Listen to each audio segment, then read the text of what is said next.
नमस्कार। मेरा नाम कुलदीप वर्मा है और मैं दिल्ली का निवासी हूँ और मैं एक टैक्सी ड्राइवर हूँ।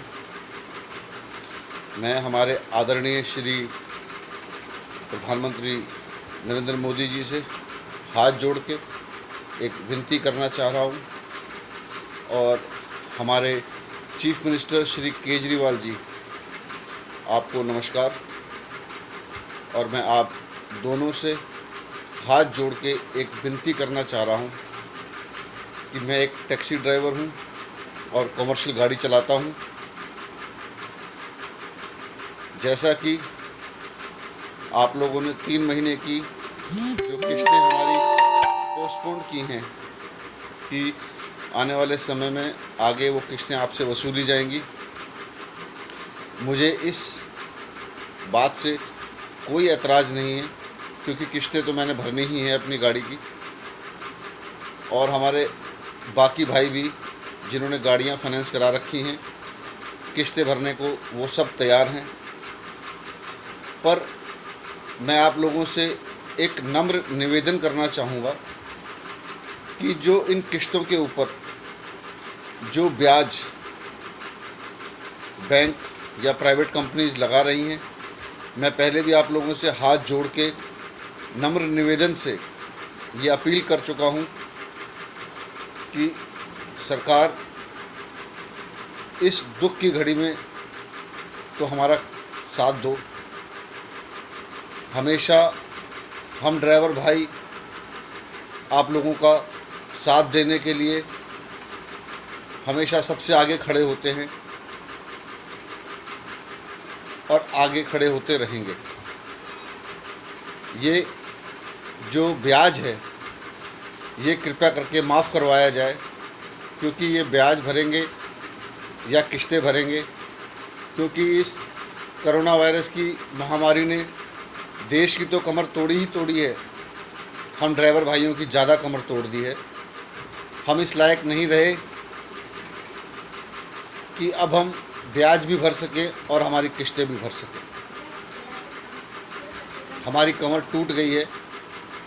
हर जगह हर आदमी को सम्मान दिया जाता है, चाहे वो डॉक्टर हों, चाहे वो हमारे पुलिसकर्मी हों, चाहे वो हमारे और कोई भाई हों।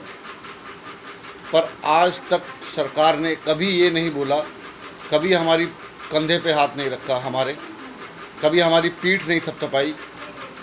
हम भी 12-12 घंटे, 18-18 घंटे और हमारे ट्रक चालक 24-24 घंटे रोड पे रहते हैं, देश की सेवा करते हैं। खाद्य पदार्थ और अन्य चीज़ें, सब्जी, फल, फ्रूट, बहुत सारी ऐसी चीज़ें हैं जो आदान प्रदान इस जगह से उस जगह होती हैं, तो वो सब चीज़ें हमारे ट्रक ड्राइवर करते हैं। आज तक हमारी सरकार ने किसी भी ड्राइवर को या किसी भी हमारी टैक्सी ड्राइवर को सम्मान नहीं दिया। हम आज भी इस सम्मान के लिए तरसते हैं कि कभी कोई मंत्री, कभी हमारे प्रधानमंत्री, कभी हमारे चीफ मिनिस्टर श्री केजरीवाल जी 2 शब्द हम ड्राइवरों के बारे में भी कहेंगे, कुछ हमारे बारे में भी सोचेंगे। ना तो हम ब्याज भर पाएंगे, फिर किस्त। बहुत से चालक भाई ऐसे हैं जो कि किराए के मकान में रहते हैं। घर में 1 आदमी कमाने वाला, 4 आदमी खाने वाले। मकान का किराया भरेंगे, गाड़ी की किस्त भरेंगे, राशन भरेंगे, बच्चों की स्कूल की फ़ीस भरेंगे। क्या करेंगे? हमारी इतनी इनकम नहीं है, ना हमारी कोई इतनी सेविंग है। इस समय जिस हालात से हम ड्राइवर भाई गुज़र रहे हैं, मैं सरकार से हाथ जोड़ के दरख्वास्त करूँगा कि कृपा करके हमारे बारे में सोचें। जैसे कि ऑल ओवर इंडिया के अंदर कमर्शियल गाड़ियों की मियाद 8 से 9 साल तक की है, पर दिल्ली में हमारी गाड़ी की मियाद जो है वो 5 साल की कर दी गई। हम फिर भी कुछ नहीं बोले। उसके बाद अब ये जो कोरोना वायरस की महामारी है जिससे हमारा देश जूझ रहा है, और जो नियम प्रधानमंत्री श्री नरेंद्र मोदी जी टीवी पे बताते हैं, न्यूज़ में बोलते हैं, हम उनका पालन कर रहे हैं, अपने घर में हैं। जब हम घर में बैठे हुए हैं तो हम अपने बच्चों को कैसे परवरिश कर सकते हैं, क्योंकि हमारी इतनी कोई सेविंग नहीं है। हम सिर्फ रोज़ गड्ढा खोदते हैं, रोज़ पानी पीते हैं। गाड़ियाँ खड़ी हैं, इस हिसाब से तो हमारी गाड़ी आज भी बिकी हुई है और कल भी बिकी हुई है, क्योंकि हमें मालूम है कि जो ये टूरिज़्म का काम है ये 2-2.5 साल तक, 3 साल तक नहीं चलेगा। हम क्या करें? मैं माननीय श्री नरेंद्र मोदी जी से और केजरीवाल जी से ये विनती करूंगा कि कृपया हमारे बारे में सोचें। कहीं ऐसा ना हो कि इस दुख की घड़ी से निकलने के बाद आप लोगों को पता लगे, क्योंकि एक पूरा भारतवर्ष श्री नरेंद्र मोदी जी, श्री केजरीवाल जी आपका परिवार है। हम सब आपके बच्चे हैं। कहीं ऐसा ना हो कि आप इन बच्चों से हाथ धो बैठें, क्योंकि जब हमारी कमाई नहीं होगी, जब हम अपने परिवार का पालन पोषण नहीं करेंगे, तो हमारे को तो सिर्फ एक ही रास्ता दिखता है कि आत्महत्या करना, क्योंकि हम अपने सामने अपने परिवार को मरता हुआ नहीं देख सकते। तो मैं दरख्वास्त करूंगा कि जो सुविधाएं आप सबको दे रहे हैं, हम ये नहीं कहते कि हमें 50,000 रुपये दो, 20,000 रुपये दो, कम से कम जो सुविधाएं सरकार हमारे बारे में सोच रही है, जैसे कि अभी श्री केजरीवाल ने अनाउंसमेंट की थी कि आप सबको 5,000 रुपये मिलेंगे। क्या आप सोचते हैं कि 5,000 रुपये के अंदर हम लोग ये 2-2.5-3 महीने का खर्चा या राशन उठा पाएंगे, खर्च उठा पाएंगे? आप भी खुद बहुत समझदार हैं, देश चला रहे हैं। तो सर, और उसके बाद आपने कहा कि बैच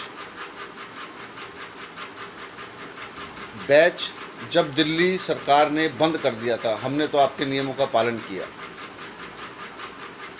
मैं खुद किराए के मकान में रहता हूं और मेरे बहुत से ऐसे भाई हैं 80% जो किराए के मकान में रहते हैं। मकान मालिक 2 महीने, 6 महीने, 2 साल, 3 साल, 5 साल बाद मकान खाली करना पड़ता है। मैंने भी बैच अप्लाई किया था, पर 1 महीने बाद मुझे मकान खाली करना पड़ गया। जब मेरी इंक्वायरी आई तो वहाँ पता लगा कि मैं नहीं रहता हूँ, मैं दूसरी जगह रहता हूँ। मैंने उनसे दरख्वास्त भी की उस समय कि सर मैं किराए के मकान में रहता हूँ, मकान मालिक को शादी करनी है अपने बच्चे की। वो नहीं मेरी बात सुनी। उसके बाद मैं टूर पे चला गया और फिर मेरे सुनने में आया कि सरकार ने बैच बंद कर दिए हैं। इस कारणवश मैं भी बैच नहीं बनवा पाया और मेरे बहुत से ऐसे भाई हैं जो बैच नहीं बनवा पाए। तो सर हम इस 5,000 रुपये की सुविधा से भी नाकाम हो गए।